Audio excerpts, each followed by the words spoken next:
Hello, Uta here of Trans Widow Uta Hagen YouTube channel and WordPress blog, uh, Uta Hagen Grass Widow .wordpress.com, and these are probably the last of my peonies. Yes, and all of them except this darker one were here somewhere, and I rescued them and planted them in better places. Then the last few years, they have done so well for me. So, yes, and I'm also going to show you my Coreopsis, a perennial wildflower, which is coming back, and apparently the critters aren't eating it. And also, I've got a lot of this clover blooming just where I let it bloom. Otherwise, it kind of takes over the flower garden, but the butterflies do really love it. And also, this Canterbury Bells, Campanula. And that is a perennial. I've got it out in the garden. I have some that are this purpley blue color as well as white. Yes, I think they come in pink sometimes too. Anyway, ah, there they all are. And here we are. And ah, yes, this is the tale of two trans widows who found out after. And actually, the first one, this is a short story. I'm going to call her Trina, and I'm going to call her fiance Roger. This was from a very long time ago, probably maybe the 1980s, early 80s, something like that in the US. Trina and Roger had a long distance relationship, but they were planning that Roger would move and change jobs and come to where she was, somewhere on the southern part of the eastern seaboard, whereas he was in the Middle West. But she used to go visit him, and they were in their 20s. And, they thought that they were in love and planning to get married. I think she had a ring, and I think maybe they even had a date. And then it turns out, unbeknownst to anyone, he had a heart problem and he died of a heart attack in his sleep. Now, he was not close, apparently, to his family. He was from a small Middle Western town. And so Trina got the bad news and then went out to clean out his apartment and figure out, where his belongings should go and where to give them away, things like that. And as she's going through his things, uh, she finds dresses in his size and makeup and all that. And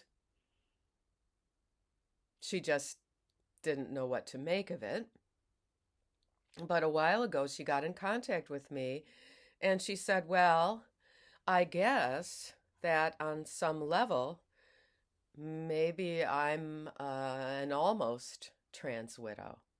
And so now that there's so much in the news and filling our world with all of this, she does look back. Thank goodness she's had her own children, has grandchildren, and it really isn't a big part of her life.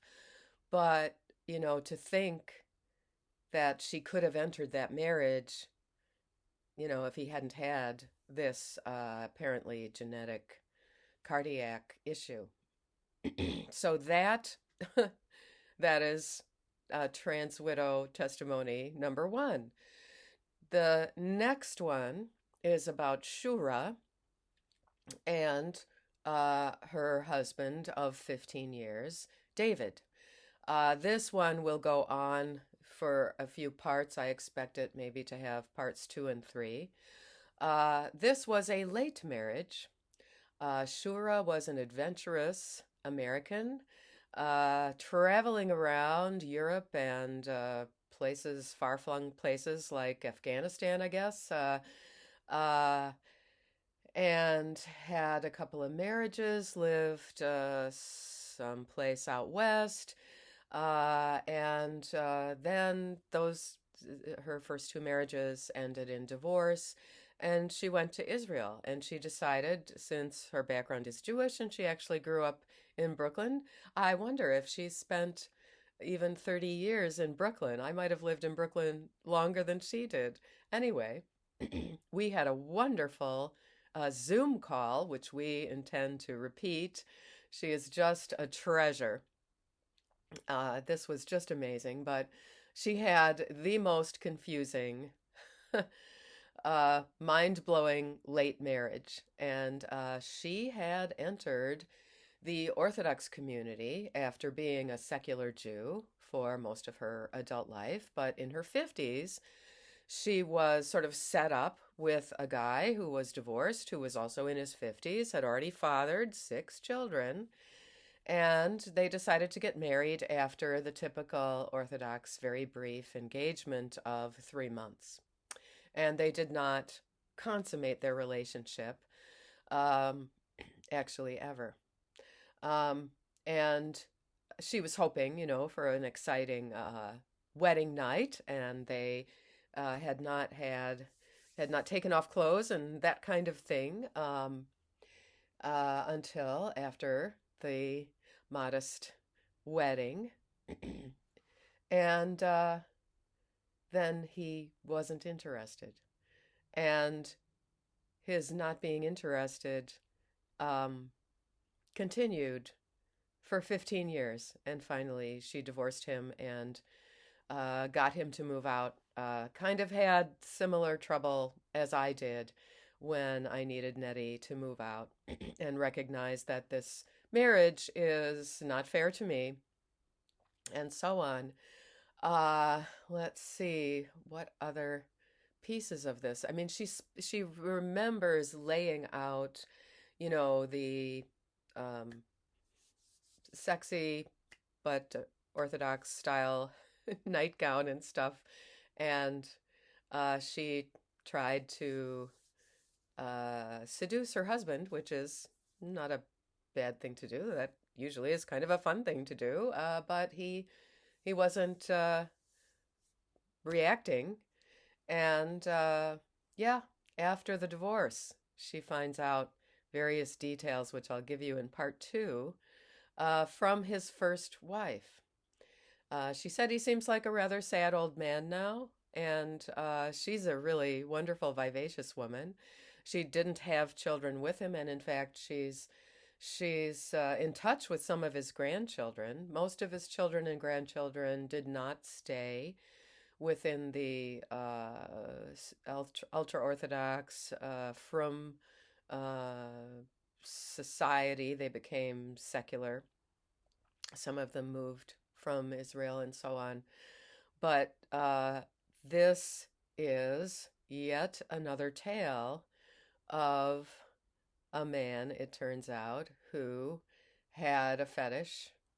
And I'll just tell you this tidbit, that he subjected his first wife behind closed doors to this fetish. And so within the Orthodox community, that's a huge, huge secret. And some neighbors found out about it. It was there was some scene involving a storage cubicle. It's just, and Shura and I both talked about how it's likely that he had some kind of abuse or sexual molestation experience in childhood. And that was the source of wanting to run away from his male body. Now, here's news. In a few days, I will be interviewing with Tammy Peterson for her channel, which is called Tammy Peterson on YouTube. She is the wife of Jordan Peterson, and I am going to say to her, yes, I know that I should start by cleaning up my room, because that's Jordan Peterson's first clean up your room. Fortunately, you can only see this much of this room. But my first is first, weed the garden. And next, water. And then clean your room. I spend as little time inside as possible, and I'm so glad for all of you. And I hope that you are now looking around outside for the wildflowers. Please do find your friends to share this with so that you can suggest to them that they subscribe. We're very close to 1,100 subscribers, and we're already past 79,000 views. Yes, very nice. Bye.